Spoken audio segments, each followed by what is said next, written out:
చైనాపై Trump tariff war ప్రకటించారు. 10 కాదు, 50 కాదు, ఏకంగా 104% సుంకాన్ని విధించారు. దీంతో అమెరికా, చైనా మధ్య వాణిజ్య సంబంధాలు మరింత ఉద్రిక్తతలకు దారితీసింది. బీజింగ్ నుంచి అమెరికా దిగుమతి చేసుకునే వస్తువులపై ఏకంగా 104% టారిఫ్ విధించడంతో ప్రపంచ దేశాలు షాక్కు గురయ్యాయి. ఈ నేపథ్యంలోనే ట్రంప్ టారిఫ్ వార్ పై ఐరోపా commission president Ursula van der తో ఫోన్లో మాట్లాడారు చైనా ప్రీమియర్ లీ కియాంగ్. ఆ తరువాత అమెరికా అధ్యక్షుడి తీరుపై ఘాటుగా స్పందించారు. అమెరికా తమపై చేస్తున్న సుంకాల దాడిని ఎదుర్కొనేందుకు విధానపరంగా ముందుకెళతామని ప్రకటించారు. అందుకు తగిన ఆయుధాలను సమకూర్చుకున్నట్లు తెలిపారు.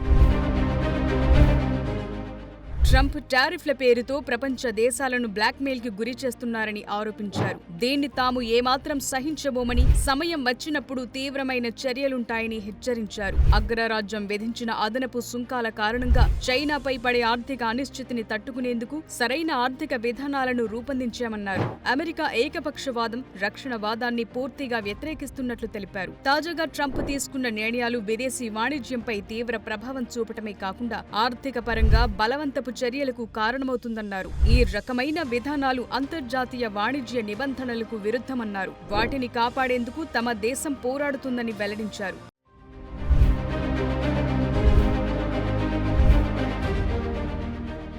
ఇదిలా ఉంటే గత కొంతకాలంగా అమెరికా అధ్యక్షుడు డొనాల్డ్ ట్రంప్ సంచలన నిర్ణయాలు తీసుకుంటున్నారు. అమెరికా నుంచి ఇతర దేశాలకు దిగుమతయ్యే వస్తువులపై చాలా దేశాలు అధిక సుంకాలు విధిస్తున్నాయని ఆరోపిస్తూ వచ్చారు. ఈ నేపథ్యంలోనే తాజాగా పన్నుల భారాన్ని విధించారు. కనీసం 10% సుంకాలు చెల్లించాల్సిందేనని ఆదేశించారు. దీంతో భారత్ నుంచి దిగుమతయ్యే వస్తువులపై టారిఫ్ రేట్ 26% చేరుకుంది.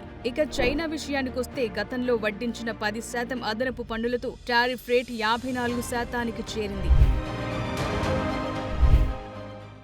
అమెరికా విధించిన అదనపు సుంకాలపై చైనా కూడా స్పందించింది. అగ్రరాజ్యం నుంచి దిగుమతయ్యే వస్తువులపై 34% అదనపు సుంకం విధించాలని నిర్ణయించింది. చైనా తీసుకున్న నిర్ణయాన్ని స్వాగతించని ట్రంప్ తీవ్ర అసహనానికి గురయ్యారు. చైనా ప్రకటనను వెనక్కు తీసుకోవాలని హెచ్చరించారు. ట్రంప్ హెచ్చరికలను పట్టించుకోని డ్రాగన్ కంట్రీపై మరో 50% టారిఫ్ విధించారు. తాజాగా ట్రంప్ తీసుకున్న నిర్ణయంతో బీజింగ్ నుంచి అమెరికాకు దిగుమతయ్యే వస్తువులపై 104% సుంకాలు వసూలు చేయనున్నారు. దీనిపై చైనా ఎలా స్పందిస్తుందో వేచి చూడాలి. ఇరు దేశాల మధ్య టారిఫ్ వార్ ప్రపంచ వాణిజ్యంపై తీవ్ర స్థాయిలో పడుతుందని మార్కెట్ నిపుణులు అభిప్రాయపడుతున్నారు.